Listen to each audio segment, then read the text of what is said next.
In the name of the Father, and of the Son, and of the Holy Ghost. Amen. On the night before he suffered, Jesus prayed, "The glory which thou hast given me, I have given to them, that they may be one, even as we are one, I in them, and thou in me, that they may be perfectly one, so that the world may know that thou hast sent me, and hast loved them, even as thou hast loved me." In the 1979 Book of Common Prayer, Form 3 of the Prayers of the People begins, "Father, we pray for your holy Catholic Church, that we all may be one.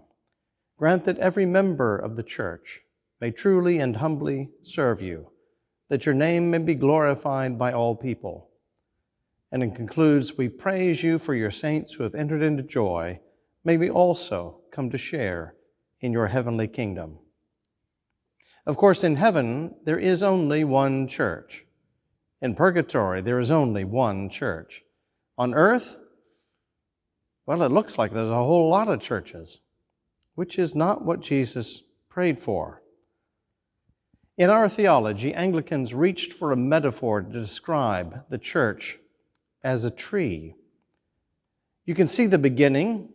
At the root, it has one big trunk, and then it branches out in several major directions.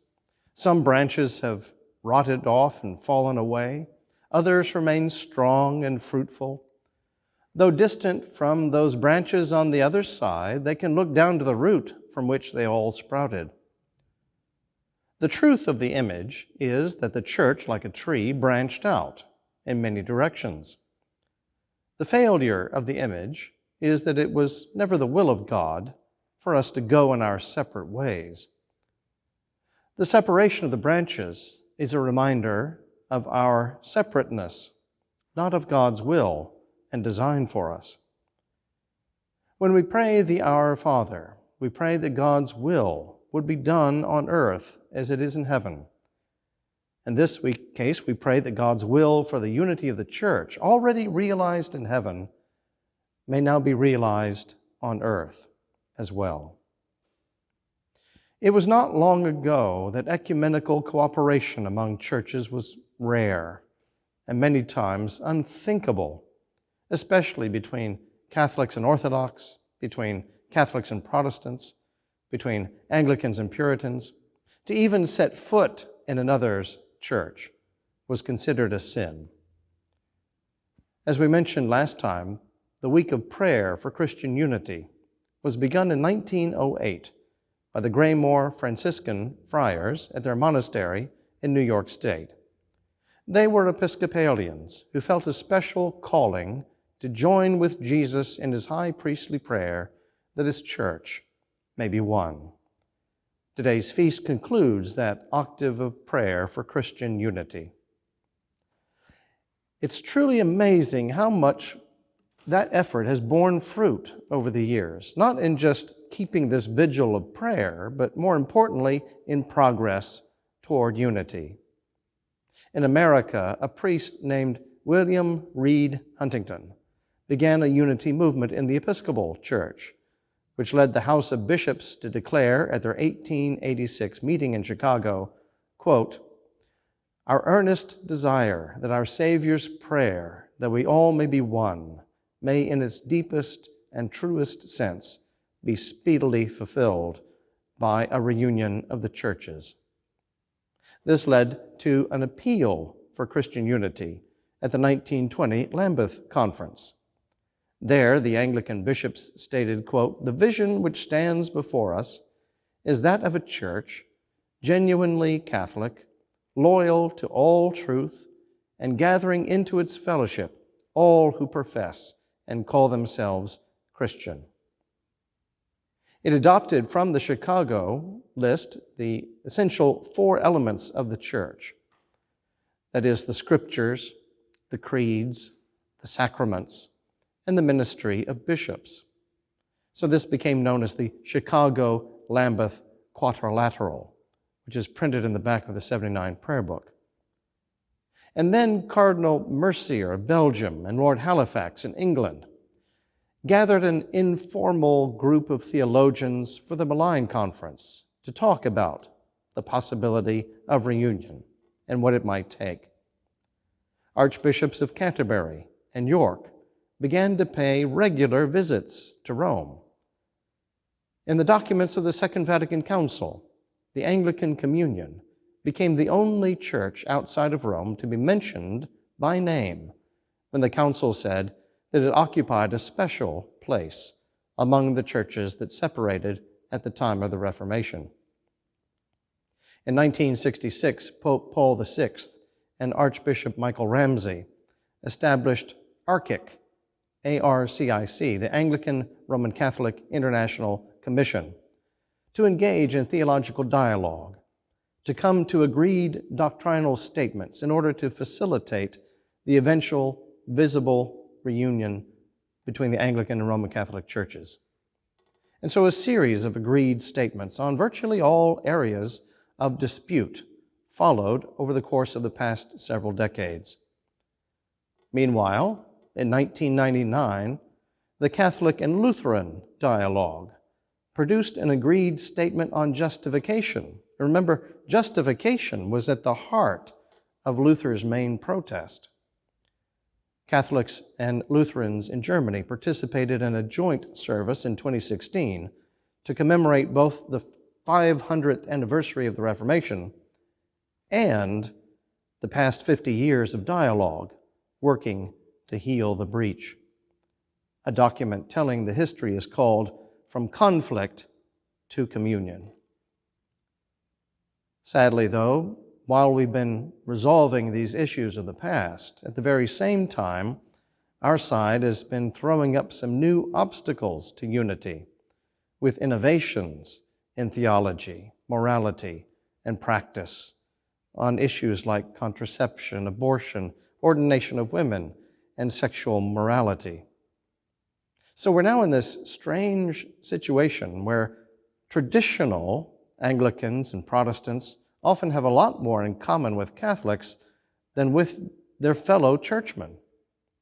This schism between the past and the present has fostered a global realignment of churches across denominational boundaries. At the founding assembly of the Anglican Church in North America, held at our own cathedral, Metropolitan Jonah, as head of the Orthodox Church in America, spoke and basically invited us to kind of pick up the dialogue where we left off, where things went off course. And he said there are only 3 obstacles left to overcome until they could recognize us as a fellow Orthodox church. And basically 2 of those have been resolved. The Anglican Church in North America is currently engaged in 8 different formal ecumenical dialogues with the Roman Catholic Church, the Orthodox Church in America, the Polish National Catholic Church, the American Lutheran Church, the Missouri Synod Lutheran Church, the Messianic Jewish Churches, Global Methodists, and the Presbyterian Church in America. And we're good at cooperation. Archbishop Rowan Williams of Canterbury was invited by Pope Benedict to be a speaker for a retreat for cardinals in 2015. In that same year, bishops of the Global Fellowship of Confessing Anglicans, our kind of Anglicans, were invited to be guest speakers at a Vatican colloquium.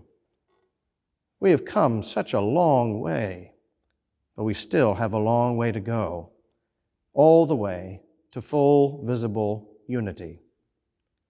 The ecumenical movement is built around that ongoing call to conversion.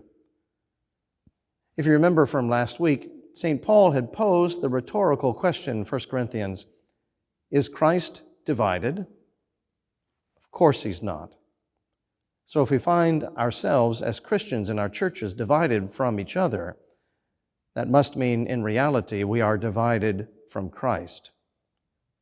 So the call to conversion is not so much about Christians converting from one church to another, but more and more about converting to Christ. It's about returning to the rock from which we were hewn, about going back to that solid foundation. For the closer we come to Christ, the closer we come to one another. And the more we will see Jesus Christ fulfill his promise to Peter that he would build his church. When we think about that challenge of full, visible Christian unity, it can seem overwhelming, something that's frankly impossible. But thankfully, God specializes in the impossible business. Jesus liked to quote a line that he learned from his mother, who first heard it from an angel, who said, "With God, all things are possible." With us, yes, things are impossible, but not with God. That's why we come to him this week, asking Christ to build his church. St. Paul would be the first to concur. With God, all things are possible. Believe me, his own conversion is one of the most dramatic examples. It's a fitting bookend to this octave of prayer. When we first meet Paul, it's at the scene of the death of Stephen, the first Christian to be martyred for his faith in Christ. Back then, he was known more by his Hebrew name, Saul. Saul studied at Jerusalem under Gamaliel, one of the most prominent teaching rabbis of the day. Introducing himself to the Church of Rome, he said, "I myself am an Israelite, a descendant of Abraham, a member of the tribe of Benjamin." And he boasted that he was utterly blameless when it came to keeping the Torah, the law of Moses. It was his great devotion to the Torah, to Judaism, that led him to want to stamp out variations, stamp out heresies. And one of the key heretical movements in Judaism, in his view, was this new Christ movement that was simply called the Way. When Stephen, the first martyr, is stoned to death for blasphemy in Acts chapter 7, because he accuses his fellow Jews of rejecting God's Messiah, Luke tells us that Saul is there, not yet ready to pick up stones, but actively consenting to Stephen's death. And this experience does two things.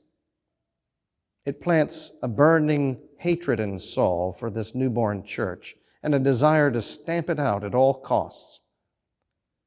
But it also plants in Saul a gospel seed, a kind of fixation, a preoccupation with Jesus, so that when Saul encounters the risen Lord, he's ripe for his whole world to be turned upside down. Saul was on his way to Damascus to imprison and execute the Christians there. Then suddenly there was a flash of light. Saul fell to the ground, blinded, and he heard a gentle voice speaking in his own native tongue, calling him by name, "Saul, Saul, why do you persecute me?" "Who are you, Lord?" he answered. And the voice said, "I am Jesus, whom you are persecuting. But rise and enter the city, and you will be told what you are to do." And Christ also spoke in a vision to Ananias in Damascus, telling him to welcome Saul, to heal him, and to baptize him. Jesus said, "He is a chosen instrument of mine to carry my name before the Gentiles and before kings and the sons of Israel." Saul came to understand and accept this experience as the hand of God in his life, doing the impossible. God took the church's greatest enemy and made him into the church's greatest champion. But make no mistake, the great apostle we know and love was the man God created him to be from the very beginning. When the saints and the champions of the faith, who are the saints and champions of the faith that God will raise up in our own time? Who will step forward to strengthen the brethren and repair the broken walls of the kingdom? Who will patiently sit and stitch together the seamless garment back again? With God, all things are possible. We are broken, and we believe the body of Christ was broken in order to bring us together.